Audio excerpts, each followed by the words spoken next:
Um, Boa noite, irmãos. Mais uma vez, terça-feira, estamos aqui para aprender sobre os alicerces bíblicos. Hoje o pastor Hélio Piovisan vai trazer uma palavra sobre salvação, que a gente fica pensando, né? Como é importante nós estarmos cientes do que Jesus fez pelas nossas vidas, né? Do significado da salvação, do significado de nós podermos termos esperança de uma vida eterna, de sairmos desse mundo tão hostil que vivemos e termos oportunidade e a esperança de termos uma vida eterna, irmãos. Isso aí é um marco muito importante da vida cristã, é a salvação que Cristo nos proporcionou. Então, eu convido todos vocês a ficarem até o fim desse vídeo. Temos também os nossos cultos de domingo, às 18 horas, o culto da família. Temos as nossas redes sociais, que vocês podem entrar no YouTube, Igreja de Interlagos.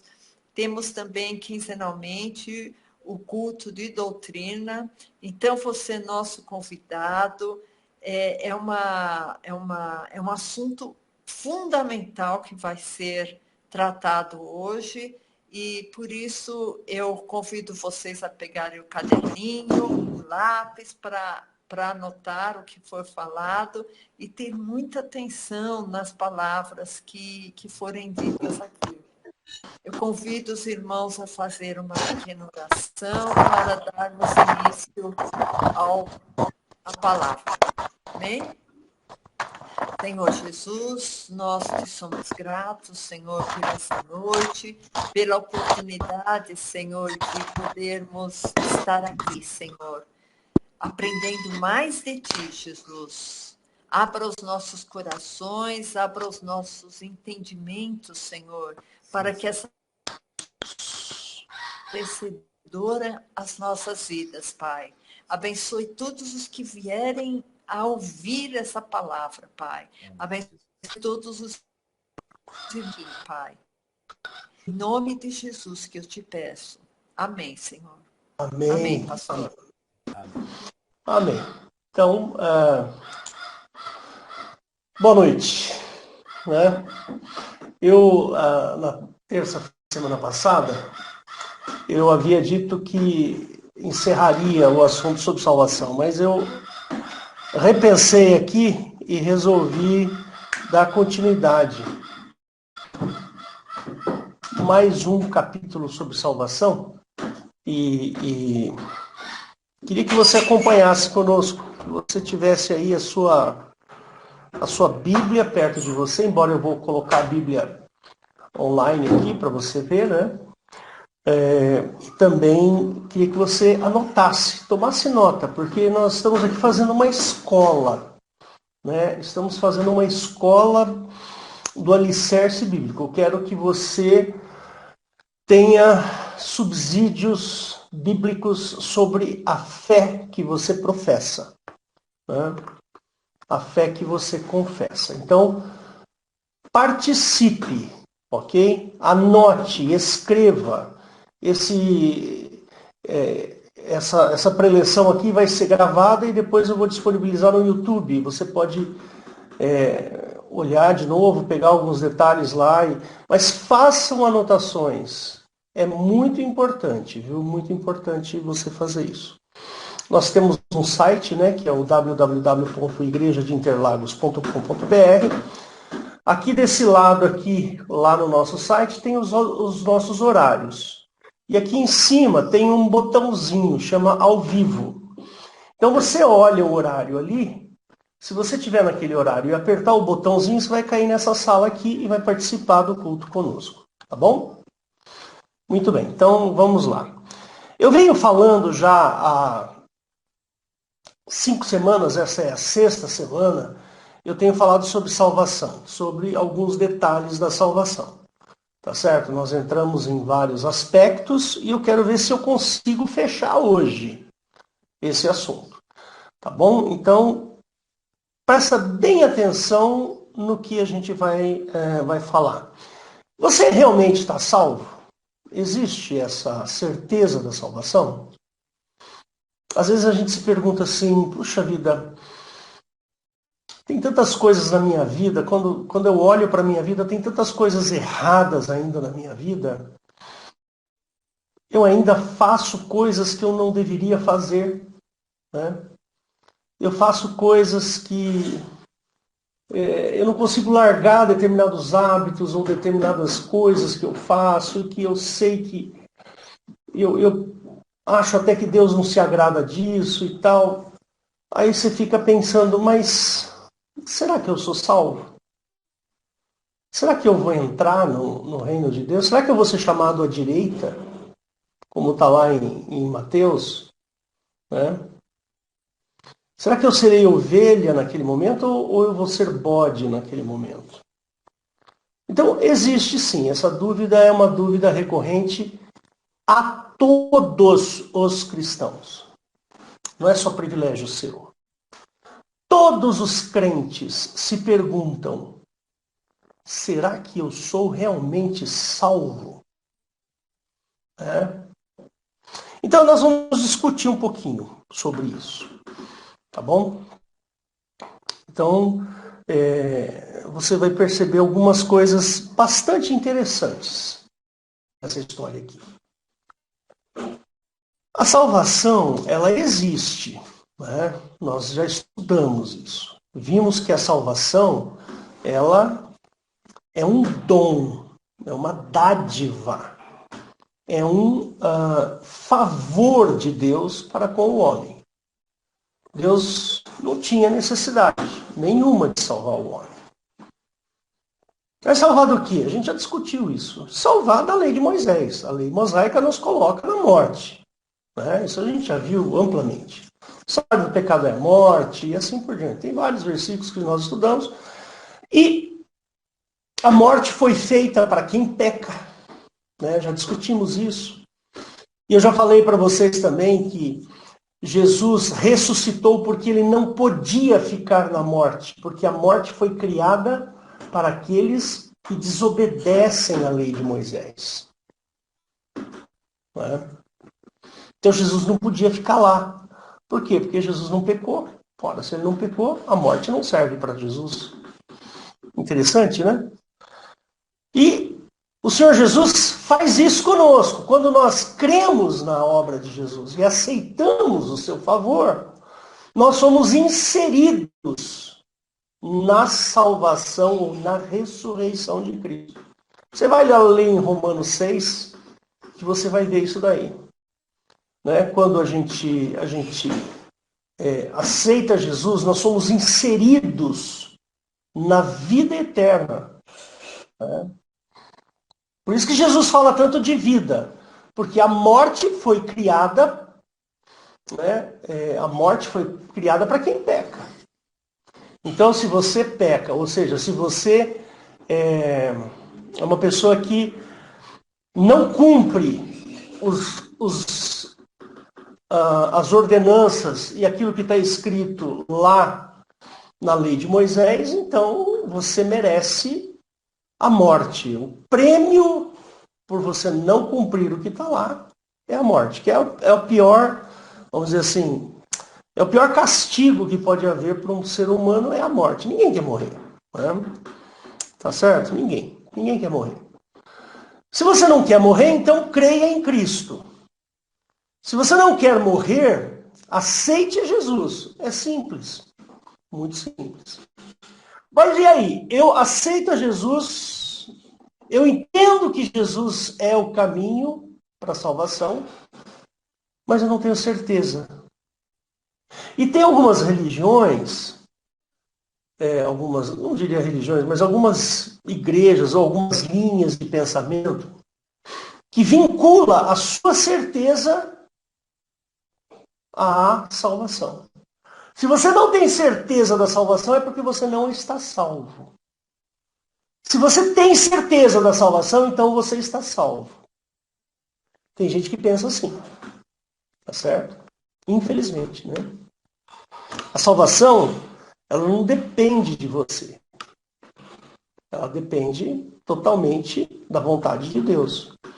Né? Todos nós que somos salvos porque Deus amou o mundo, não a mundanice, ele amou o mundo no sentido de amou os homens e deu a condição para que o homem saísse da morte e fosse para a vida.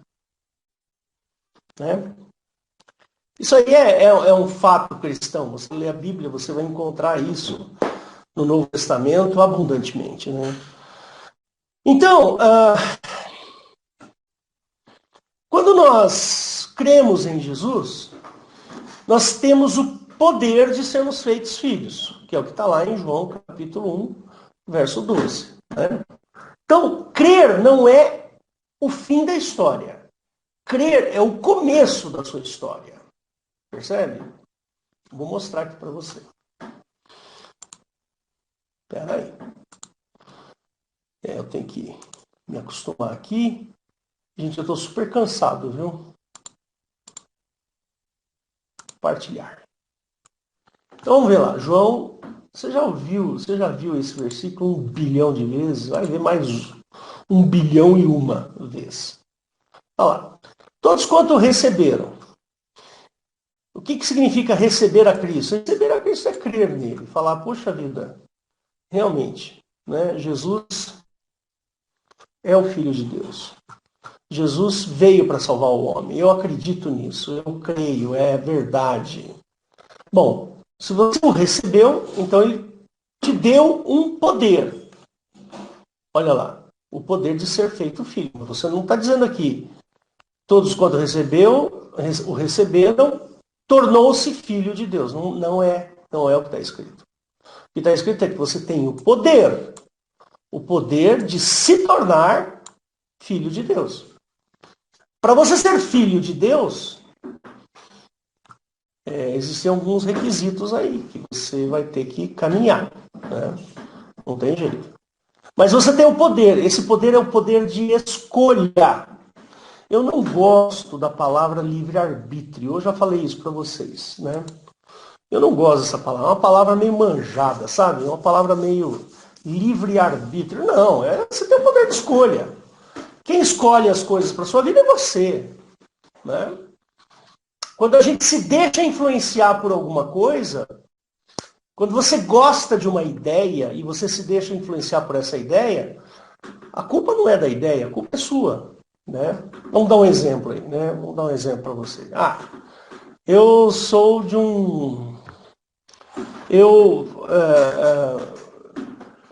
Vamos pensar assim, quando eu era menino, quando eu tinha lá meus 14 anos, eu tive aula com um professor que eu fiquei assim maravilhado com aquele professor. Né? Um professor de matemática. E eu me deixei ser influenciado por aquele professor de matemática e eu percebi que eu gostava muito dessa matéria, matemática. Embora eu não conheça muito, eu não sei muita coisa de matemática, mas eu me deixei, né, ser influenciado por aquele professor. A maneira como ele se expressava, o tanto que ele sabia, o jeito que ele explicava, tudo aquilo formou em mim, né, um raciocínio, um pensamento, uma ideia. E eu deixei-me ser influenciado por aquela situação. Hoje eu sou professor, fui professor de matemática há muitos anos, né? Estudei muita matemática e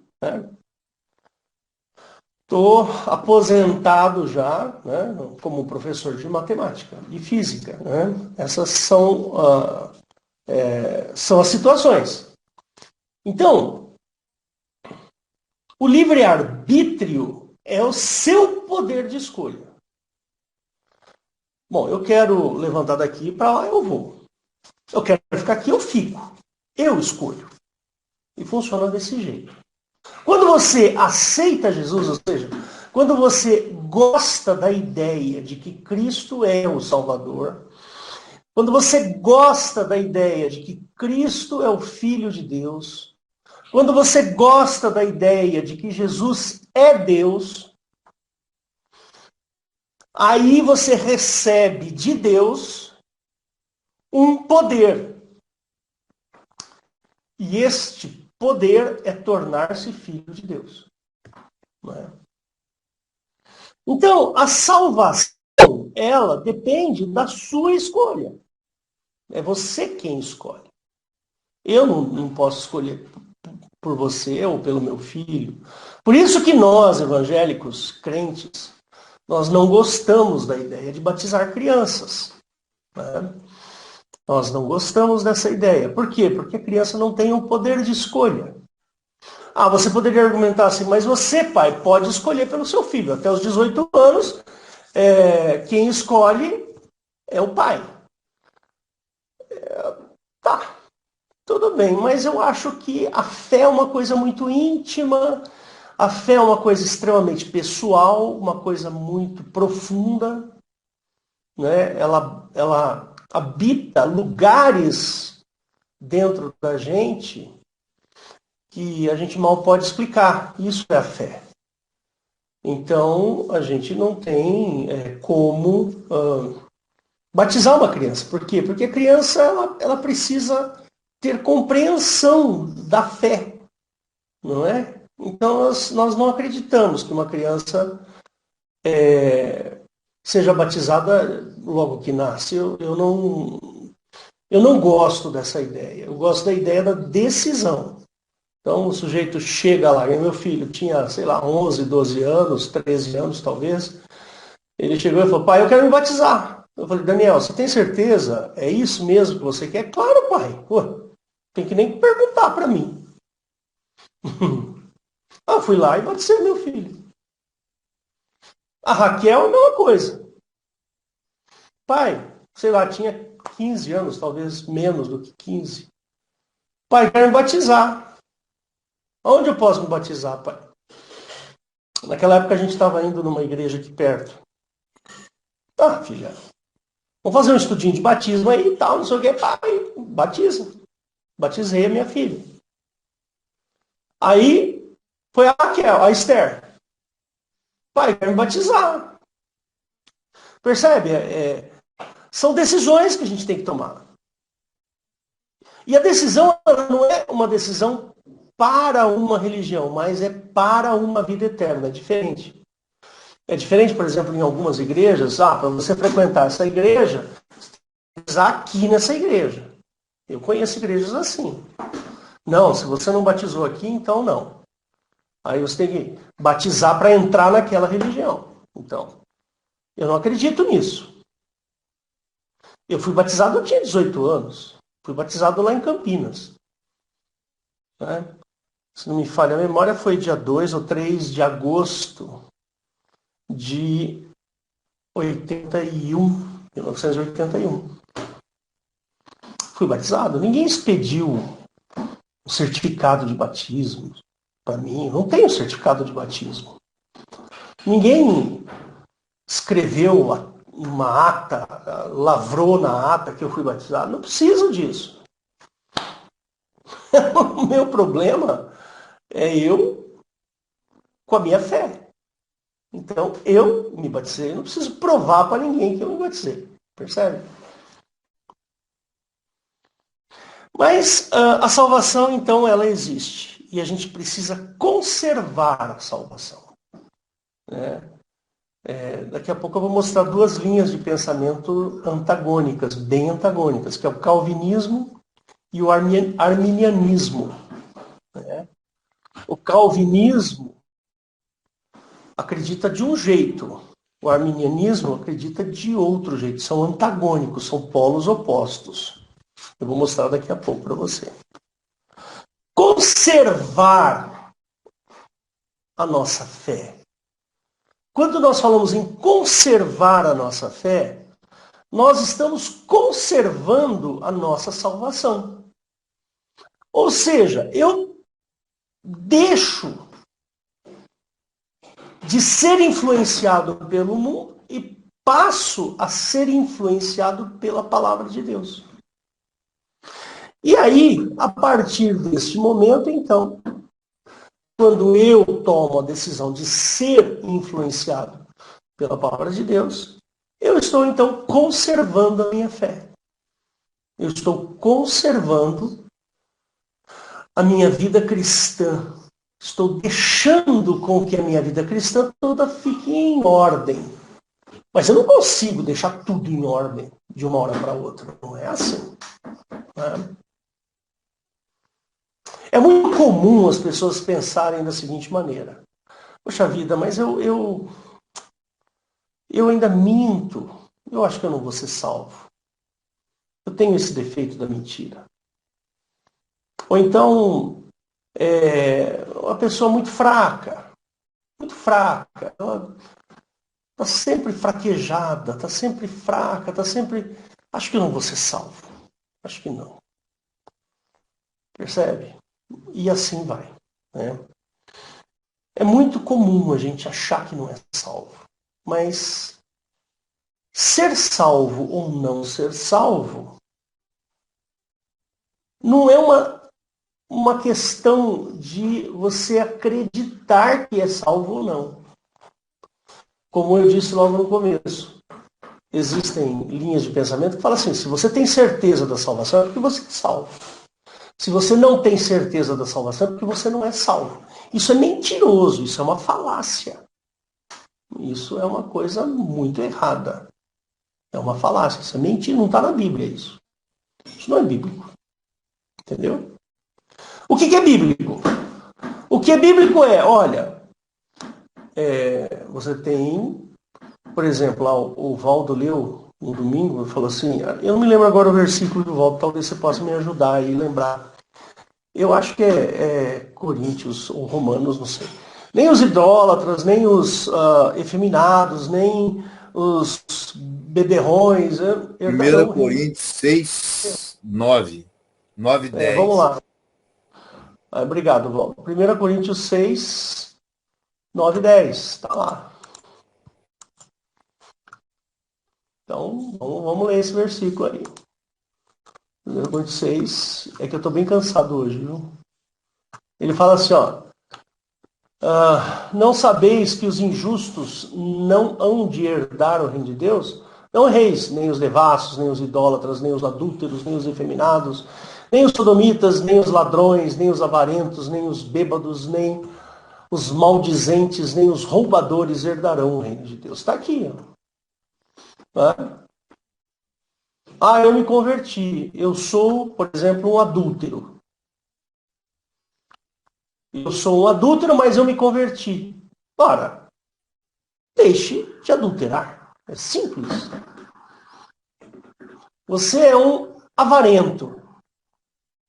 Você é um avarento? Eu me converti. Então, deixe de ser avarento. Entendeu? É assim que funciona. Então, nós precisamos conservar a nossa salvação. E Paulo aqui, ele está falando para Coríntios. Né? Ele está falando aqui para os crentes. Né? Tá certo? Deixa eu voltar aqui. Muito bem. Então,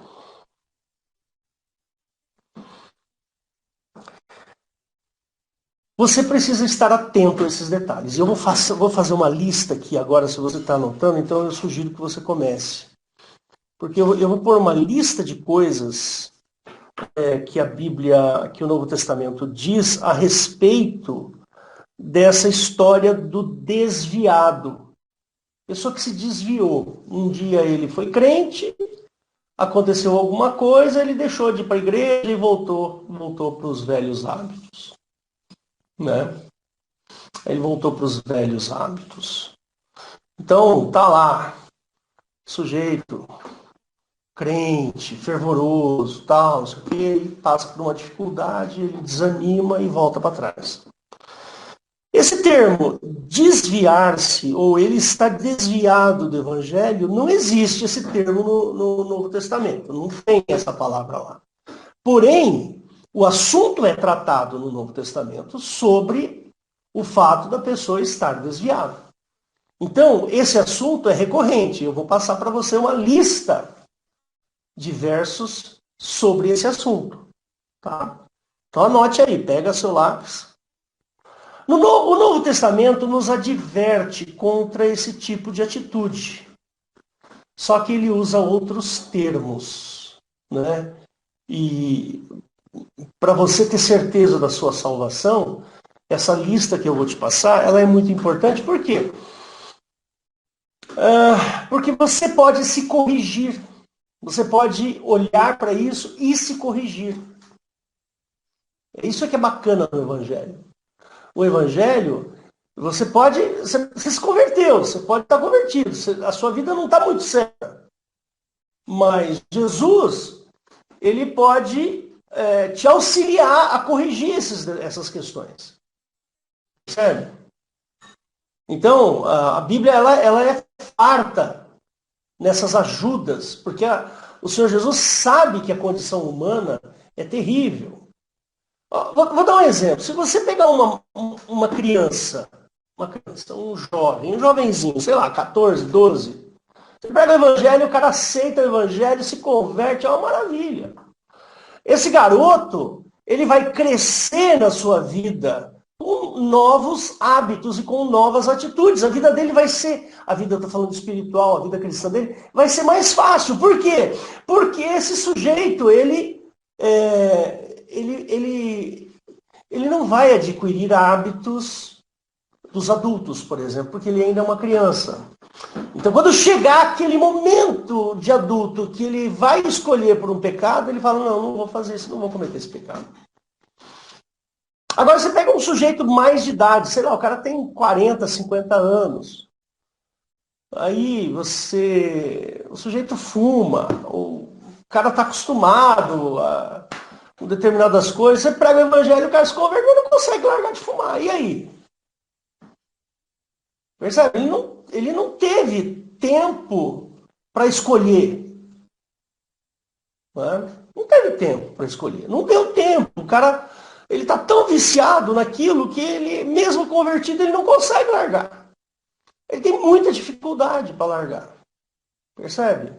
Consegue largar, mas aquele hábito, aquela dependência da nicotina, aquela dependência tanto química quanto psíquica, é uma dependência complicada. Eu estou falando isso porque meu pai foi um fumante. Ele não se converteu, mas ele foi um fumante inveterado.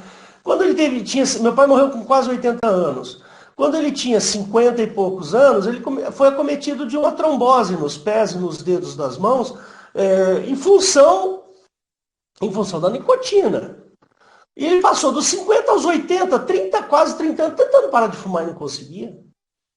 Mesmo com uma doença mortal que fazia ele sentir dores horríveis. A gente tem uma médica aqui que pode falar um pouquinho sobre a tromboangeite. Tromboangeite, ela entope as veias miúdas, as veias pequenas.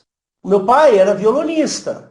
Ele tocava muito violão, só que ele teve trombose na ponta dos dedos, ficou pele e osso. Só que, para voltar o dedo ao normal, foram meses e meses de dores nas mãos. E dores, perdeu dedos do pé e tal. Ou seja, uma pessoa mais velha, ela vai ter muita dificuldade de largar determinados hábitos. Não é impossível, mas é mais difícil do que um jovem que se converte. Por isso que é bom pregar para a criança. Por quê? Porque ela vai sofrer menos.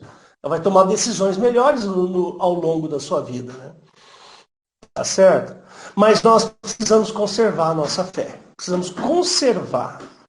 Nós precisamos blindar a nossa vida para que o mundanismo não volte aos nossos corações.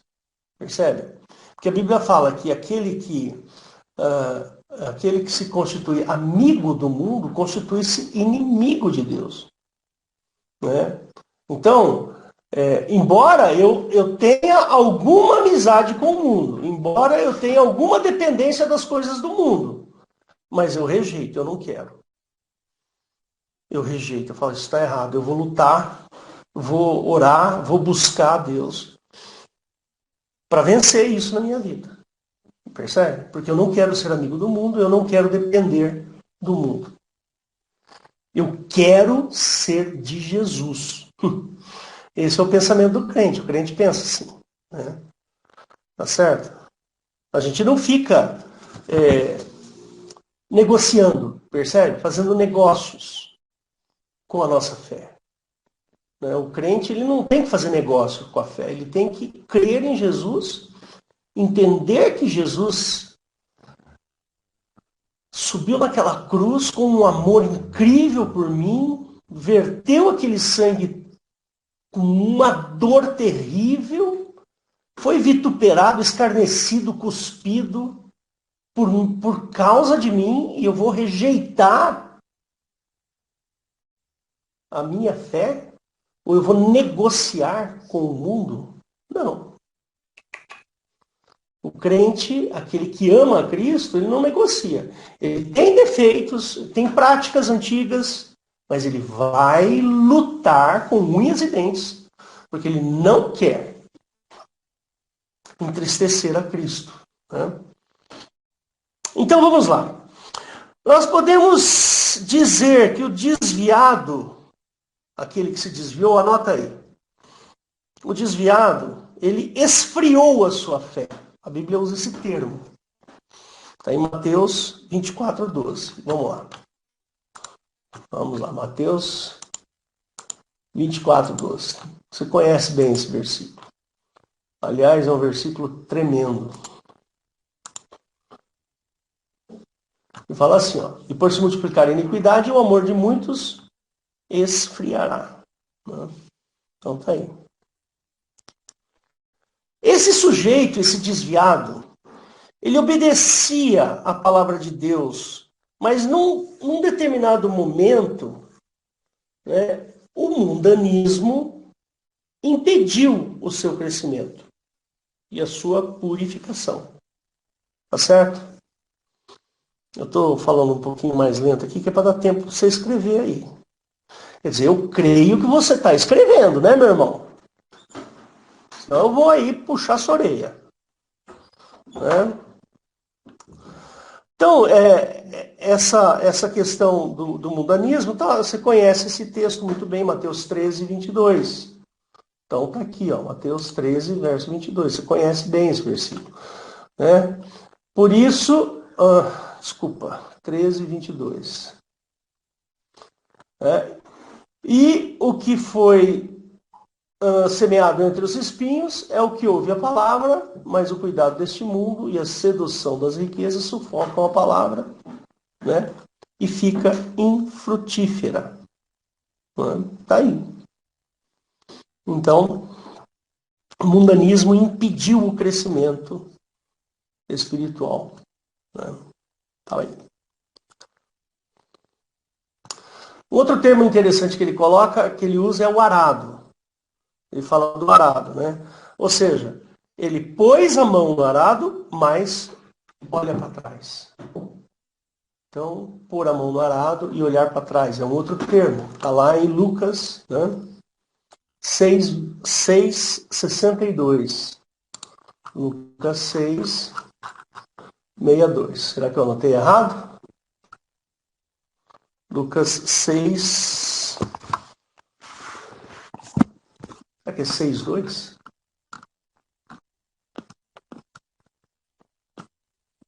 Não. Deixa eu ver se onde que eu errei aqui. Não é Lucas 6, não é Lucas 9. I'm sorry. Lucas 9, 62. Tá lá. Ninguém que lança a mão do arado e olha para trás é apto para o reino de Deus. Então, o desviado é esse sujeito. É o cara que lançou a mão do arado e olhou para trás. Né? Então tá aí. Outrora, ele fora resgatado da cidade da destruição, mas como a esposa de Ló, voltou-se para lá. Lucas 17, 32, está lá. Vamos lá. Lucas 17, 32. Lembrai-vos da mulher de Ló. Tá aí. Né? O que a mulher de Ló fez? Saiu da cidade que estava destruída. Mas de repente ela ficou com saudades e olhou para trás. E aí, o que aconteceu? Foi transformada numa estátua de sal. Né? Outrora estava em contato vital com Jesus, mas agora está fora de contato. O sujeito está seco, estéril e sente-se inútil espiritualmente. Isso está em João 15. João 15, verso 6. Se alguém não estiver em mim, será lançado fora como a vara e secará. E os colhem e lançam no fogo e ardem. Então tá aí. Né? Então o sujeito tinha contato com Cristo, estava em Cristo e agora não está mais. Outrora obedecia à voz da consciência, mas agora lançou longe a bússola que o guiava, que é a palavra de Deus. Né? E como resultado, a sua embarcação, né? A sua embarcação, que é a fé, de fé, destroçou-se nas rochas do pecado e do mundanismo. Então imagina aí uma pessoa que está dentro de um barco, esse barco é a fé, é a salvação. E lá pelas tantas, ele joga a palavra de Deus fora, lança lá fora, que é a bússola moral. É uma bússola moral que estava guiando ele. E de repente, essa fé, essa salvação se espatifa nas rochas do pecado e do mundanismo. Isso está em 1 Timóteo 1,19. Então vamos lá. 1 Timóteo 1,19.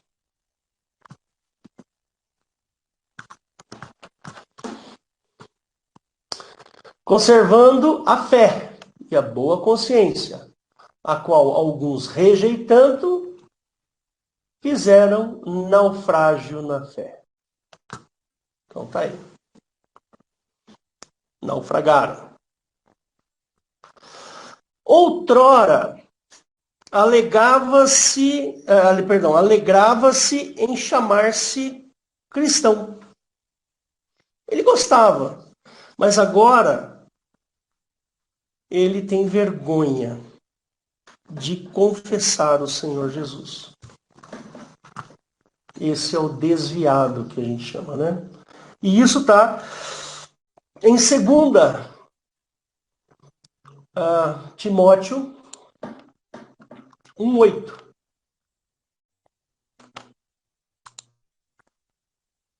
Olha lá, portanto, não te envergonhes do testemunho de nosso Senhor, nem de mim, que sou prisioneiro seu, antes participa das aflições do Evangelho, segundo o poder de Deus.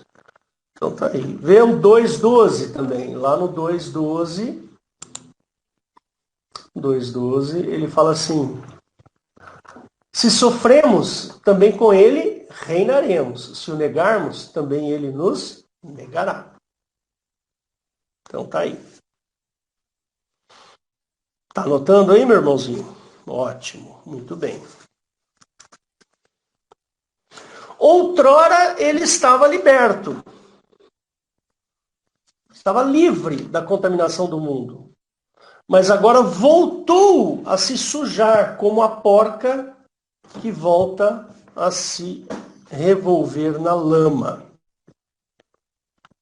Tá certo? Você pode pôr aí na sua anotação. A porca lavada volta ao despojadouro de lama. Né? Está lá em 2 Pedro 2,22.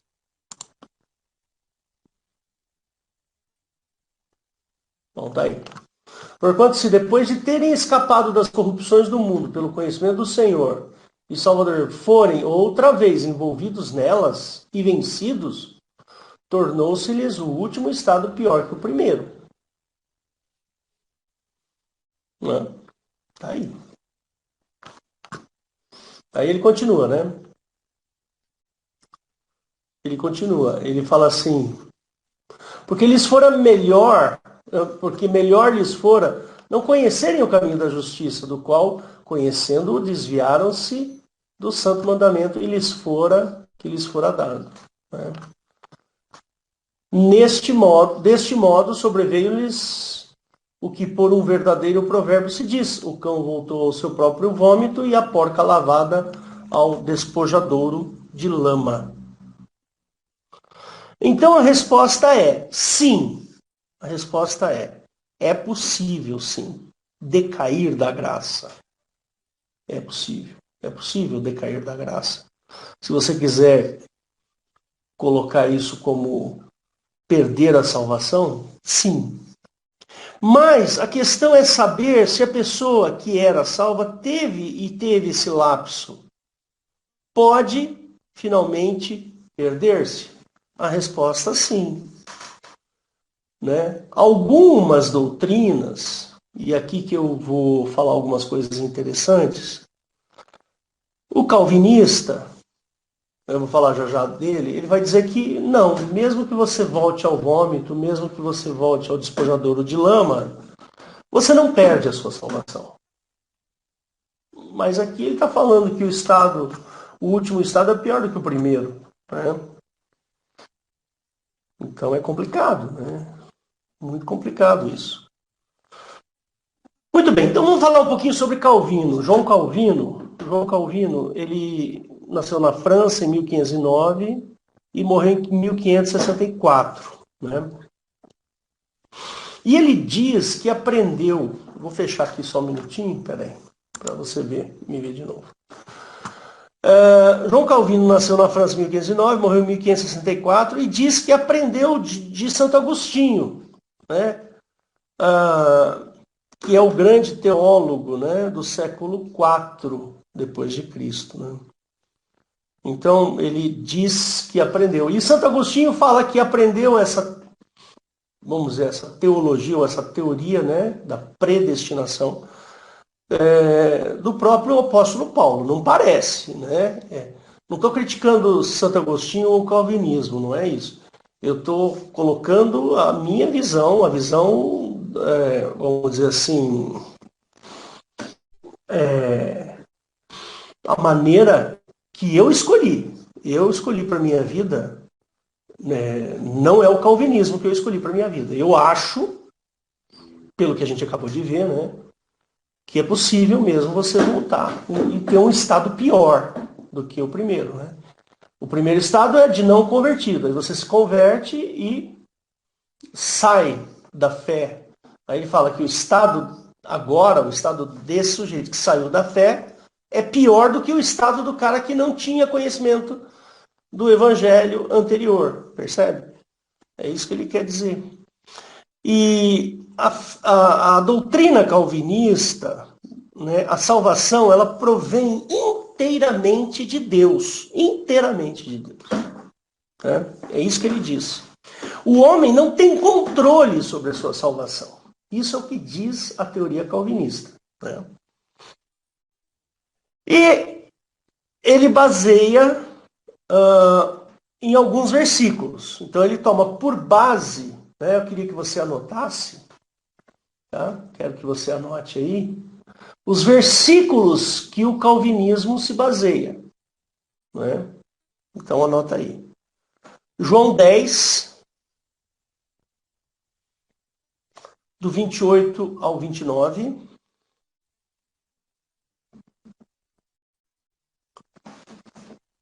Romanos 11, no verso 29.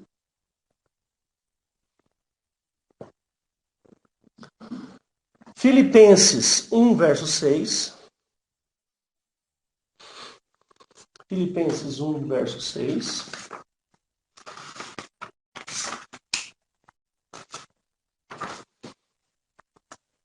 Primeira Pedro 1, 5.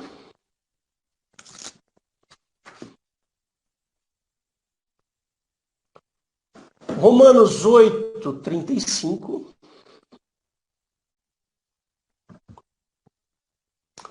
E João 17, 6. Eu quero que você estude esses versículos. Tá? Fica aí como tarefa de casa para você. Estuda. Por que o calvinismo pensa do jeito que pensa? Percebe?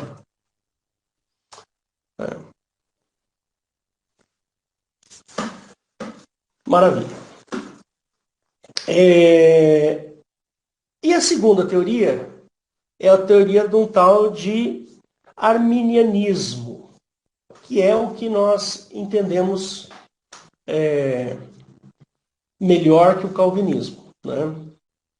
Eu não sou um profundo entendedor desses caras não, tá, gente? Mas o pouco que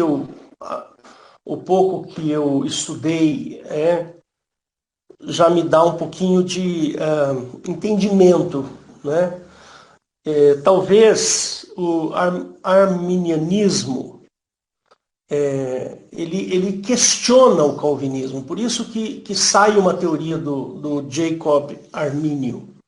O Jacob Arminio ele é um teólogo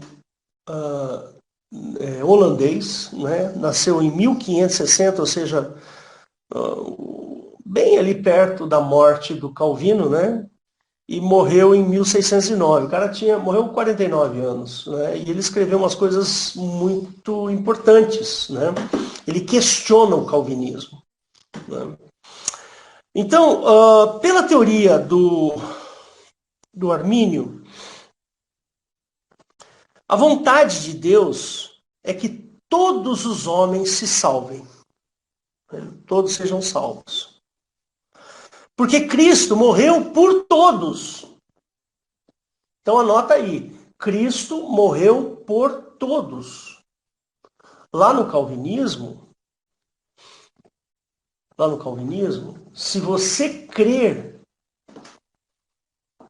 se você creu em Cristo e você é uma pessoa predestinada, então não importa o que você faça, você vai para o céu. Você se salva. Entendeu? No calvinismo, ele pensa o seguinte, que a salvação ela é definida por Deus. Deus diz quem é que vai para o céu e quem não vai, quem vai para o inferno. Entendeu? Esse é o calvinismo. Agora, o arminianismo, não. Ele diz o seguinte, que Deus quer que todos os homens, indistintamente, todos, sejam salvos. Porque Cristo morreu por todos.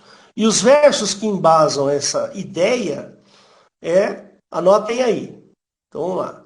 Anota assim, ó. Cristo morreu por todos. 2 pontos, né? 1 Timóteo 2, de 4 a 6. Daqui a pouco a gente vai abrir alguns versículos. Então, 1 Timóteo 2, de 4 a 6. Né? Hebreus 2, 9. Hebreus 2, 9. Aí depois, 2 Coríntios. Quando você vai anotar a segunda, você põe 2C maiúsculo, O minúsculo. 2 Coríntios, tá? 5, verso 14. 5, 2 pontos, 14. E por último, Tito 2, 11 e 12. Vamos ver esse de Tito 2, 11 e 12, que aqui é muito legal esse versículo. Né? Então vamos lá. Tito, cadê você? Aqui. 2, 11 e 12. Olha lá.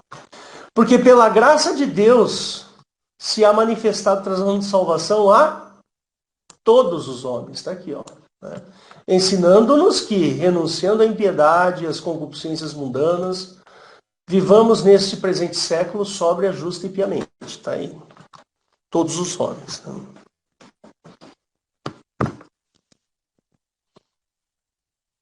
Então, esse é a ideia do Armínio. Embora a salvação é obra de Deus, né? Embora a salvação é obra de Deus, né? Todos nós sabemos disso. Vamos fechar aqui. Peraí, só um minuto.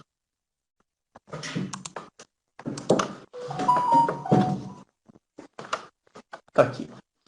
Embora a salvação é obra de Deus, né, absolutamente livre e independente das nossas boas obras ou méritos, mas o homem tem certas condições a cumprir. Né? Então, a gente viu agora em Tito, né? Lá em Tito ele fala, ó, quer ver? Olha de novo aqui. Ele fala assim, ó, Tito. Ensinando-se que renunciando aqui, ó, tem que haver renúncia. Renunciar do quê? Impiedade, as concupiscências mundanas. Tá vendo? Nós precisamos renunciar. Né? Então tem algumas condições a cumprir. O homem pode aceitar ou pode rejeitar. Não tem problema nenhum. Isso está no escopo humano. A decisão está no escopo do homem. É seu o poder de escolha. Por isso que eu abri a nossa conversa, usando lá João capítulo 1, verso 12. Deu-lhes o poder. Né?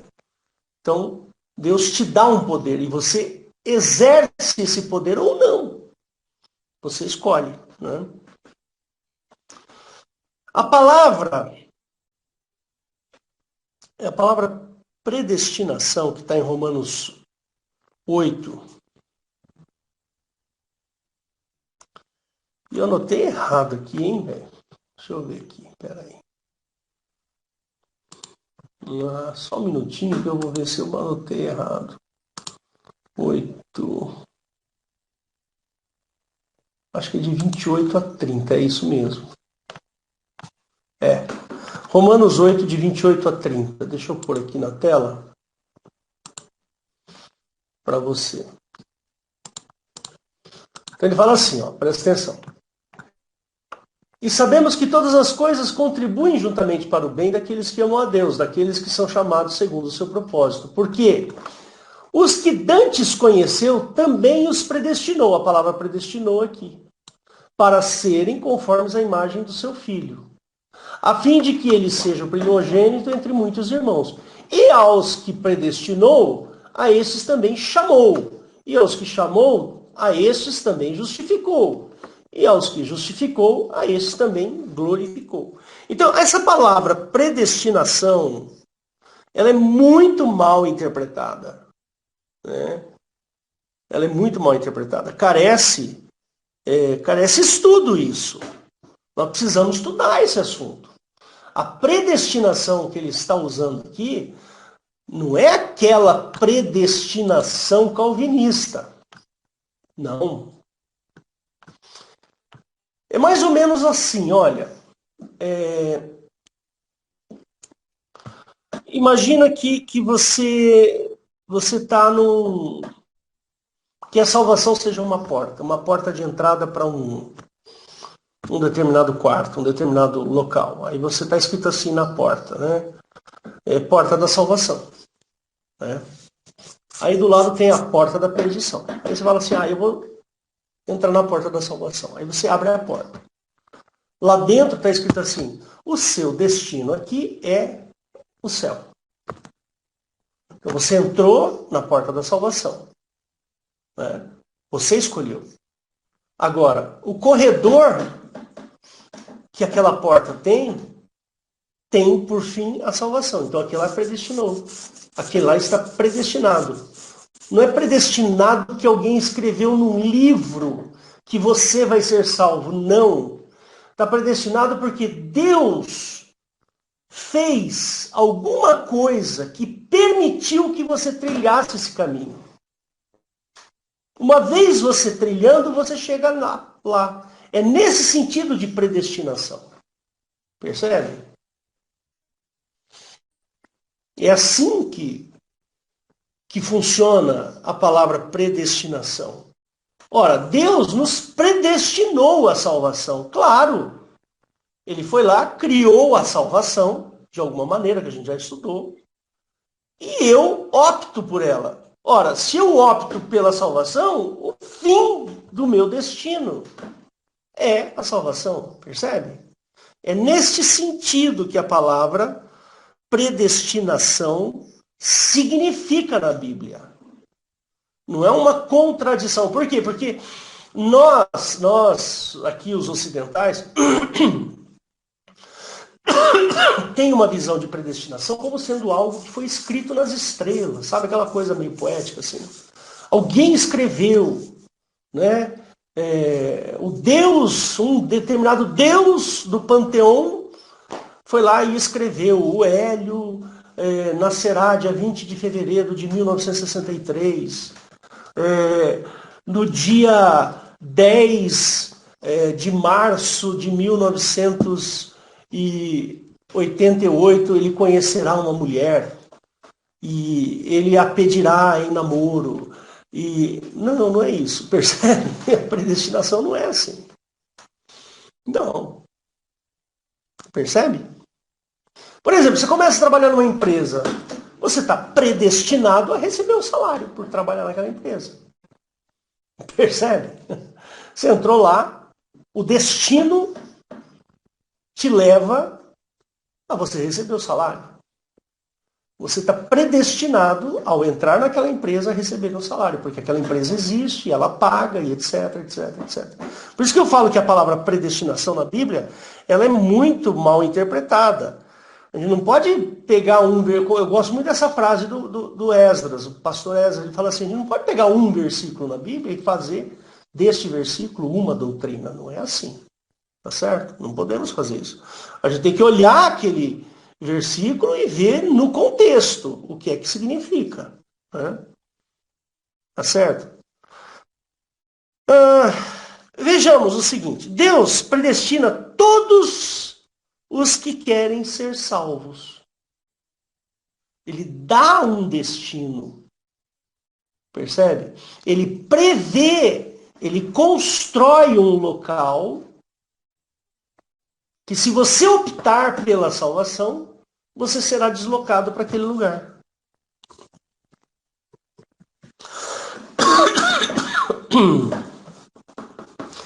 Você quer ver um texto interessante que eu não vou ler agora, mas eu quero que vocês leiam depois e analisem bem esse texto, porque eu já vou terminar o assunto aqui. Queria que você abrisse depois, aí na sua casa, em 1 Coríntios, capítulo 10, do 1 ao 12. Tá? O que é que você vai encontrar lá? Você vai encontrar uma igreja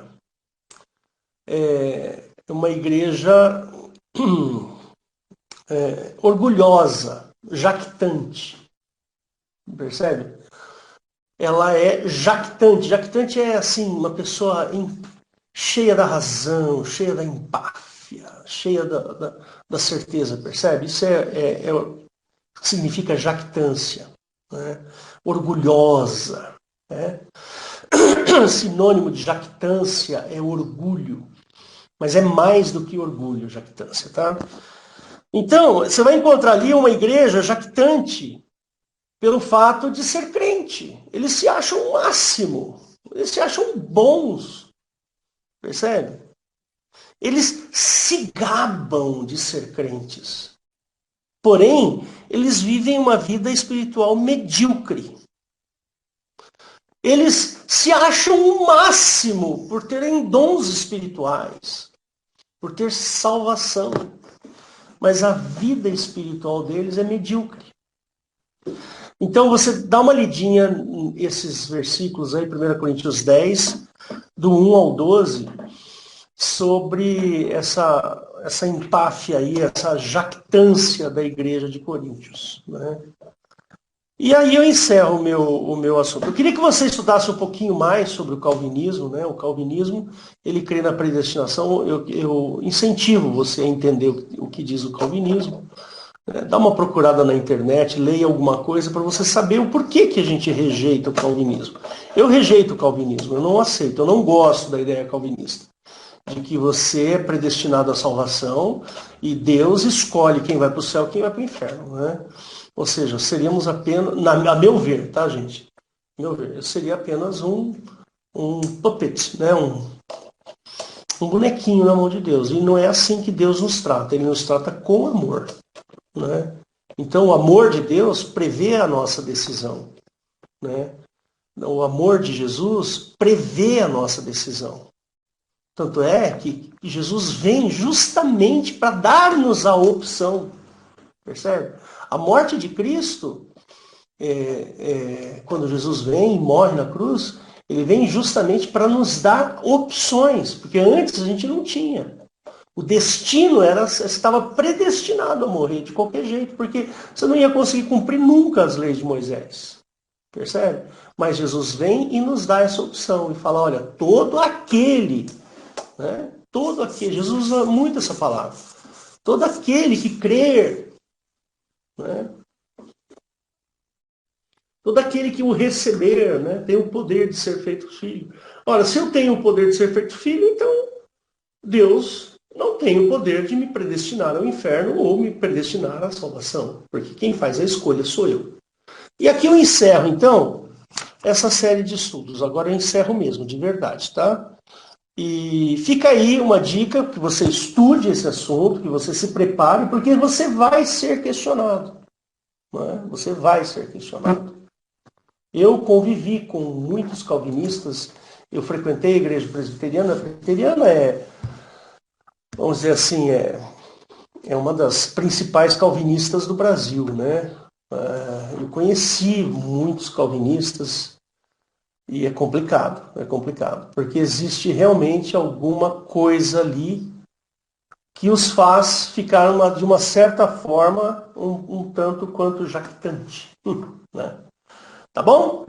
Então, fica aí esse estudo para você, conhecer mais a palavra de Deus, entender mais, que você possa, como diz, se municiar da Bíblia, né? Que você se municie com esses versículos.